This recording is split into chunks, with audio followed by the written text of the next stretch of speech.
4 മണിക്ക് അലാറം അടിക്കുന്നതിന് മുൻപേ അയാൾ ഉണർന്നു.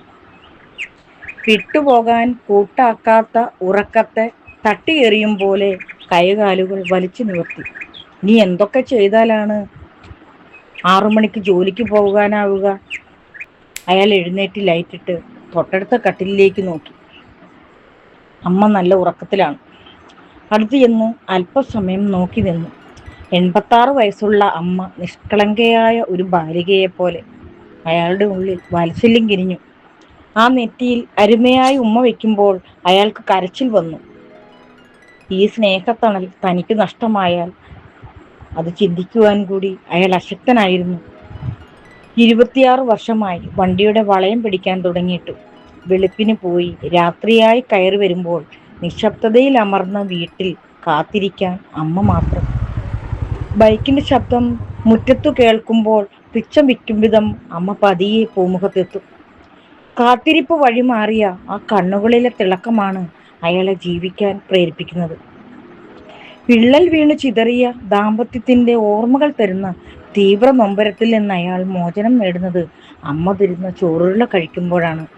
രാത്രികളിൽ ആ മടിത്തട്ടിൽ കിടക്കുമ്പോൾ അമ്മയുടെ പൊന്നുമോനായും അമ്മയെന്ന ആ കുഞ്ഞു ബാലികയുടെ വാത്സല്യനിധിയായ അച്ഛനായും അയാൾ വേഷപ്പകർച്ച നടത്താറുണ്ട്. ചിന്തകളിൽ നിന്നുണർന്ന് അയാൾ തിടുക്കത്തിൽ അടുക്കളയിൽ കയറി പതിവ് ജോലികളിൽ മുഴുകി. അവസാനം തലേന്ന് നനച്ചിട്ട തൻ്റെയും അമ്മയുടെയും തുണികൾ മടക്കി വെച്ചു. അന്ന് ധരിക്കുവാനുള്ള പശമുക്കിയ കാവ്യമുണ്ട് ഇസ്തിരിയിട്ടു. പല നിറത്തിലുള്ള മുണ്ടുകൾ അയാൾ പശമുക്കി തേച്ചു വെക്കും.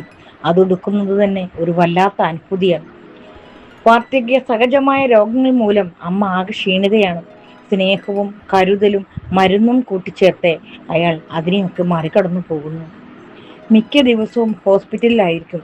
സ്വകാര്യ ഹോസ്പിറ്റലിലാണ് അഡ്മിറ്റ് ആവുക. അപ്പോൾ കഴിവതും ജോലിക്ക് പോകാം. അമ്മയ്ക്കുള്ള മരുന്നുകൾ ഇനം തിരിച്ചു മാറ്റിവെച്ചു. ഇനി കുളിച്ചു വരാം.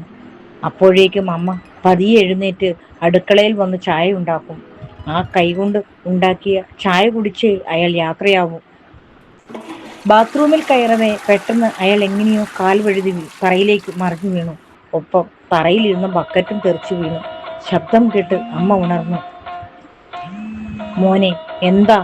ഒച്ച കേട്ടെ. ആ സ്വരത്തിലെ ഉത്കണ്ഠ അയാൾ തിരിച്ചറിഞ്ഞു.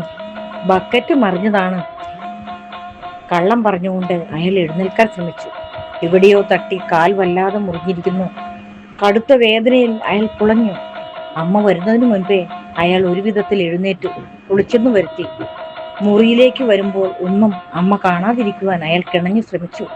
ചോര കുറെ വാർന്നു പോയിരുന്നു. വീട്ടിൽ സൂക്ഷിച്ചിരുന്ന മരുന്ന് ഉപയോഗിച്ച് മുറിവ് ഡ്രസ് ചെയ്തു. തല കറങ്ങുന്നത് പോലെ തോന്നിയപ്പോൾ മെല്ലെ കിടക്കയിലേക്ക് ചാഞ്ഞു. അമ്മ അടുക്കളയിലേക്ക് നടക്കുന്നത് കണ്ടു. കാല് വല്ലാതെ വേദനിക്കുന്നു. ഇന്ന് എങ്ങനെ പോകും? പോകാതിരിക്കാനും ആവില്ല. ആരെയെങ്കിലും പകരം കിട്ടിയിരുന്നെങ്കിൽ. അയാൾ വേഗം ഫോണിൽ തിരിഞ്ഞു. ചില സുഹൃത്തുക്കളെ വിളിച്ചു. പക്ഷെ എല്ലാവർക്കും എന്തൊക്കെയോ അസൗകര്യങ്ങൾ. ഇനി 15 മിനിറ്റേ ഉള്ളൂ. കടുത്ത വേദനയിലും അയാൾ എഴുന്നേറ്റു. തൻ്റെ നിസ്സഹായതയ്ക്ക് ഇവിടെ സ്ഥാനമില്ലല്ലോ. ആദ്യ ട്രിപ്പാണ്. അത് പ്രതീക്ഷിച്ച് എത്ര യാത്രക്കാരാണ് കാത്തിരിക്കുന്നത്. ജോലിക്കാരും വിദ്യാർത്ഥികളും. അവരെ ലക്ഷ്യസ്ഥാനത്ത് എത്തിക്കുക എന്നത് തൻ്റെ കടമയല്ലേ? താമസിച്ചാൽ മുതലാളിയുടെ വക ചീത്ത, യാത്രക്കാരുടെ വക വേറെയും. മറ്റു വണ്ടിക്കാരും വായിൽ വരുന്നത് പറയും. എന്തെല്ലാം കേൾക്കണം. എല്ലാ ഡ്രൈവർമാരുടെയും ഗതി ഇതുതന്നെ. ഏന്തി വലിഞ്ഞാണെങ്കിലും പോകാം. അയാൾ എഴുന്നേറ്റു. അമ്മയുടെ ശുഷ്കിച്ച കൈകളിൽ തലോടി ചായ വാങ്ങി കുടിക്കുമ്പോൾ അയാളുടെ മനസ്സ് നൊന്തു. പാവം, ഒന്നും അറിഞ്ഞിട്ടില്ല. തൻ്റെ മുഖത്തെ ഭാവവ്യത്യാസം അമ്മ കാണാതിരിക്കുവാൻ അയാൾ പാടുപെട്ടു. ഒരാഴ്ച അമ്മയ്ക്ക് മരുന്ന് വാങ്ങണമെങ്കിൽ നല്ലൊരു തുക വേണം. ജോലി മുടങ്ങിയാൽ അതും പ്രശ്നമാണ്. ഏറ്റുമാനൂരപ്പൻ്റെ ഫോട്ടോയ്ക്ക് മുൻപിൽ കണ്ണടച്ചൊരു നിമിഷം നിന്ന് നെറ്റിയിൽ ചന്ദനം തൊട്ടു. മദ്യത്തിൽ കുങ്കുമവും. അതെന്നും പതിവാണ്. അമ്മയോട് യാത്ര പറഞ്ഞ് ബൈക്കിൽ കയറി ഓടിച്ചു പോകുമ്പോൾ സ്വന്തം കാലിൻ്റെ അവസ്ഥയ്ക്കപ്പുറം ആ മനസ്സിൽ ഉത്തരവാദിത്വബോധം മാത്രമായിരുന്നു. കണ്ടക്ടർ അക്ഷമയോടെ കാത്തു നിൽക്കുന്നു. 5 മിനിറ്റ് വൈകിയിരിക്കുന്നു. സ്റ്റിയറിംഗ് തൊട്ട് വന്നിച്ച് വണ്ടി എടുക്കുമ്പോൾ അയാൾക്ക് മുൻപിൽ നഷ്ടപ്പെട്ട ആ 5 മിനിറ്റ് മാത്രമായിരുന്നു. ഓരോ സ്റ്റോപ്പിലും നിർത്തി ആളെ കയറ്റുമ്പോൾ ആരൊക്കെയോ ചോദിക്കുന്നുണ്ട്, എന്താ താമസിച്ചേ, ഉറങ്ങിപ്പോയോ എന്നൊക്കെ. എല്ലാം ഒരു പുഞ്ചിരിയിൽ ഒതുക്കി. അയാളുടെ ഡ്രൈവിങ്ങിലെ അപാരമായ കഴിവ് പലരും ആരാധനയോടെ ശ്രദ്ധിക്കുമായിരുന്നു. തൻ്റെ വണ്ടിയിലെ യാത്രക്കാർക്ക് ഒരു പോറൽ പോലും ഏൽക്കാതെ അയാൾ തൻ്റെ കടമ നിർവഹിച്ചിരുന്നു. കാലിലെ വേദന വർദ്ധിച്ചിരുന്നു. മുറിവിലൂടെ രക്തം പനച്ചു വരുന്നു. ടൗണിലേക്ക് കടക്കുമ്പോൾ നല്ല തിരക്ക്. തലങ്ങും വിലങ്ങും പോകുന്ന വാഹനങ്ങൾക്കിടയിലൂടെ അയാൾ ഡ്രൈവ് ചെയ്തുകൊണ്ടിരിക്കെ പെട്ടെന്നാണ് ഒരു ബൈക്ക് ബസ്സിൻ്റെ മുൻപിലേക്ക് പാഞ്ഞു കയറിയത്. ഒറ്റ നിമിഷം അയാൾക്ക് കാൽ ബ്രേക്കിലമർന്നു. ഭാഗ്യം, അയാൾക്കൊന്നും പറ്റിയില്ല. ഒരു നിമിഷം വൈകിയിരുന്നെങ്കിൽ അയാൾ ആശ്വാസത്തോടെ നെഞ്ചു തിരുമ്മി. പക്ഷെ ബസ്സിനുള്ളിൽ പലരും ബാലൻസ് തെറ്റി മറിഞ്ഞു വീണിരുന്നു. അവരിൽ നിന്നും ആക്രോശങ്ങൾ ഉയർന്നു. എവിടെ നോക്കിയാടാ വണ്ടി ഓടിക്കുന്നേ? കൊല്ലാൻ കൊണ്ടുപോകുവാണോ? എന്നിങ്ങനെ ഒരു സ്ത്രീ ചീറിക്കൊണ്ട് അയാൾക്ക് മുൻപിലേക്ക് പാഞ്ഞു വന്നു. ഇപ്പോൾ തല്ലുമെന്ന് തോന്നിപ്പോയി.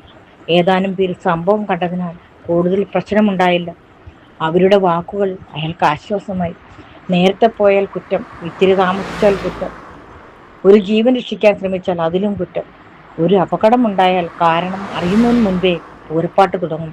ഇവിടെയാണ് ഒരു ഡ്രൈവറുടെ നിസ്സഹായ അവസ്ഥ എന്ന് അയാൾ വേദനയോടെ ഓർത്തു. യാത്രക്കാർ സീറ്റിലിരുന്ന് വീട്ടുകാര്യം പറയുന്നു, ചിരിക്കുന്നു, ചിലർ ഉറങ്ങുന്നു.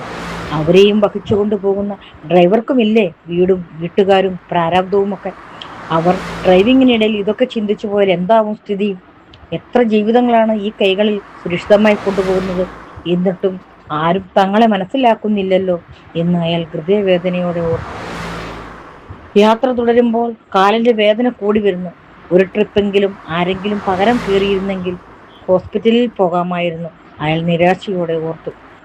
വൈകിട്ട് ജോലി കഴിഞ്ഞു അയാൾ ഹോസ്പിറ്റലിൽ എത്തുമ്പോഴേക്കും കാൽ നീര് വെച്ചു വീർത്തു. മുറിവ് പരിശോധിച്ച ഡോക്ടർ താൻ ഈ കാലുകൊണ്ട് എങ്ങനെ വണ്ടി ഓടിച്ചു എന്ന് ചോദിച്ചപ്പോൾ അയാൾ മുഖം കുടിച്ചു.